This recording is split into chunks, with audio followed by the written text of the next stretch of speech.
All right, so let's jump right in. Getting sober, that's a huge, huge deal, but anyone who's been there knows it's often just the starting line. Today, we're not just talking about how to survive recovery. We're going to lay out the blueprint for rebuilding a life that's actually stronger, more connected, and more meaningful than it was before. So you've done the incredibly hard part. You're sober. And then this question hits you, right? Now what? The world doesn't just magically snap back together. So how do you go from just not using to actively building the life that you and your family really want and deserve? That's the project. A really helpful way to think about this whole rebuilding thing is to see it as a battle you're fighting on two separate fronts at the same time.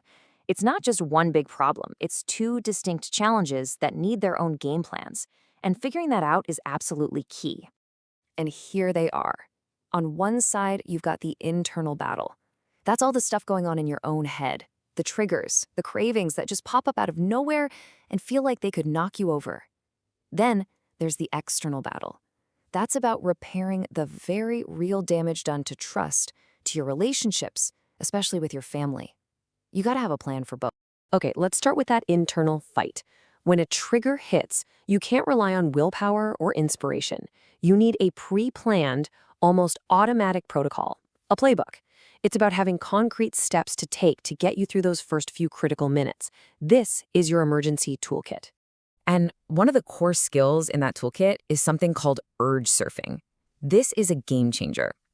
Instead of trying to fight a craving head on, which, let's be honest, usually just makes it stronger, you learn to just watch it. Think of it like a wave in the ocean. It builds up, it peaks, and then, and this is the important part, it always passes. Your job isn't to stop the wave, it's just to stay on your surfboard until it's gone. And here is a brilliant little diagnostic tool you can use right in that moment. Before you decide this feeling is a major craving, just run a quick check. It's an acronym, HALT. Am I actually just hungry? Am I feeling angry about something? Am I lonely, or am I just completely tired? You'd be amazed how often one of these basic human needs is just masquerading as an urge to use. So let's put it all together. Here's an actual step-by-step plan for the second a trigger hits. 1. Just pause. Don't do anything. 2. Acknowledge the feeling without judging yourself for it. 3. Run that halt check. 4. If it's a real craving, start urge surfing. Ride the wave. 5. Get up. Physically move. Go to another room. Go outside. And 6. Call or text someone from your support system. That's it. A simple, clear plan. No guesswork. Okay, so now you have a survival plan for the internal battle. Let's shift our focus to the external one. Rebuilding trust, it's not about some big grand gesture. It's a slow, quiet, methodical process. It's like laying one single brick of reliability perfectly, and then doing it again the next day and the next. This whole thing is about creating a new rhythm of transparency. The plan isn't about saying, I'm sorry over and over. It's about concrete actions.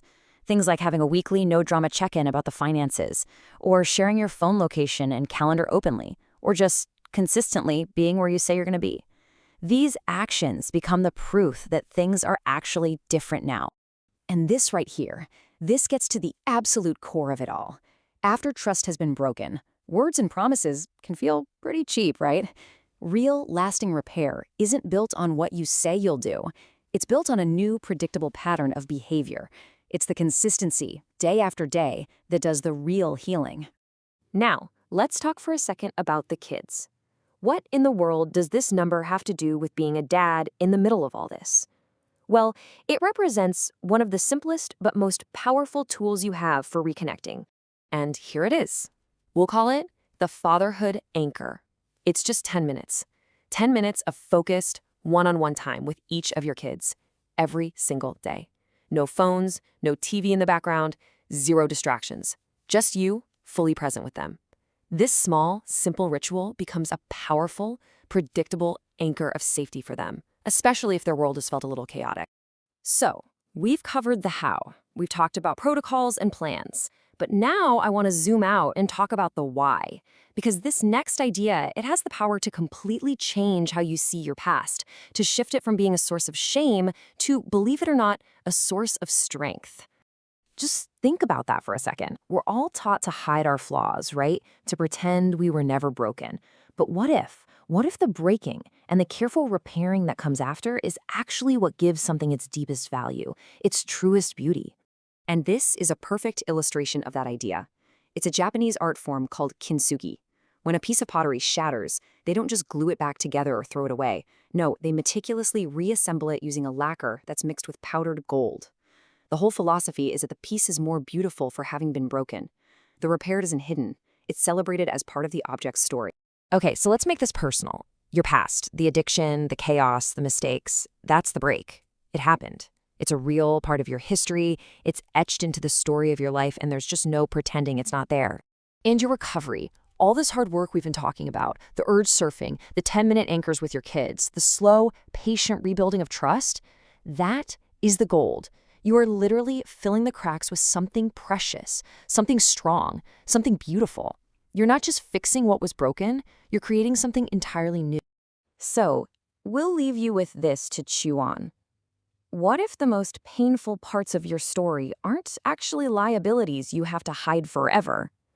What if this journey of repair, your own personal kintsugi, is the very thing that forges a depth, a resilience, and a wisdom in you that you can now offer the world, and most importantly, offer your family?